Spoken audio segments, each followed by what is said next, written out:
আমেরিকাতে credit score কেবলমাত্র কিছু সংখ্যার হিসাব নয়, এটি একজন মানুষের আর্থিক চরিত্রের সনদপত্র। ৩৫০ থেকে ৮৫০-এর মধ্যে থাকা এই স্কোরটি দিয়ে মূলত যাচাই করা হয় আপনি টাকা ধার দিয়ে তা কত দ্রুত এবং বিশ্বস্ততার সাথে ফেরত দিতে পারেন। যুক্তরাষ্ট্রের অর্থনৈতিক ও সামাজিক কাঠামোতে এই ক্রেডিট স্কোর এত বেশি গুরুত্বপূর্ণ যে এটি ছাড়া সেখানে স্বাভাবিক জীবনযাপন করা প্রায় অসম্ভব।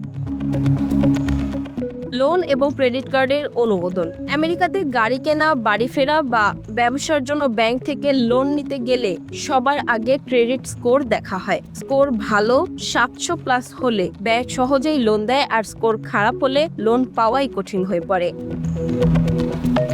কম সুদের হার। ক্রেডিট স্কোর ভালো হলে ক্রেডিট কার্ড বা লোনের ইন্টারেস্ট রেট অনেক কম হয়, অন্যথায় আজীবন চড়া সুদের খেসারত দিতে হয়, যা দীর্ঘমেয়াদে হাজার হাজার ডলারের লোকসান করায়।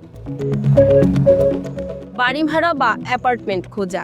আমেরিকার ল্যান্ডলর্ডরা কোনো নতুন ভাড়াটিকে বাড়ি দেওয়ার আগে তার ক্রেডিট ব্যাকগ্রাউন্ড চেক করেন। স্কোর ভালো না হলে তারা ধরে নেন আপনি সময় মতো ভাড়া দিতে পারবেন না, ফলে ভালো এলাকায় অ্যাপার্টমেন্ট পাওয়া অসম্ভব হয়ে দাঁড়ায়। চাকরি পাওয়ার ক্ষেত্রে ভূমিকা। অনেক বড় বড় কোম্পানি বা বিশেষ করে ফাইন্যান্স ও আইটি সেক্টরের নিয়োগকর্তারা চাকরি দেওয়ার আগে প্রার্থীর ক্রেডিট রিপোর্ট চেক করেন। তারা মনে করেন যে ব্যক্তি নিজের আর্থিক হিসাব ঠিক রাখতে পারে না, সে কোম্পানির দায়িত্ব ঠিকঠাক সামলাতে পারবে না।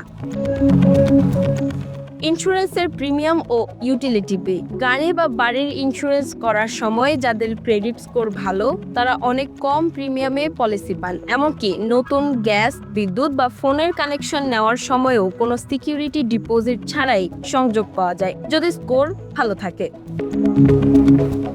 সংক্ষেপে বলতে গেলে আমেরিকাতে আপনার পকেটে কত ক্যাশ টাকা আছে তার চেয়েও বেশি গুরুত্বপূর্ণ আপনার ক্রেডিট স্কোর কেমন। এটি আপনার আর্থিক স্বাধীনতা, সামাজিক মর্যাদা নির্ধারণ করবে। তাই আমেরিকায় সফল হতে চাইলে ক্রেডিট স্কোর বজায় রাখা অপরিহার্য।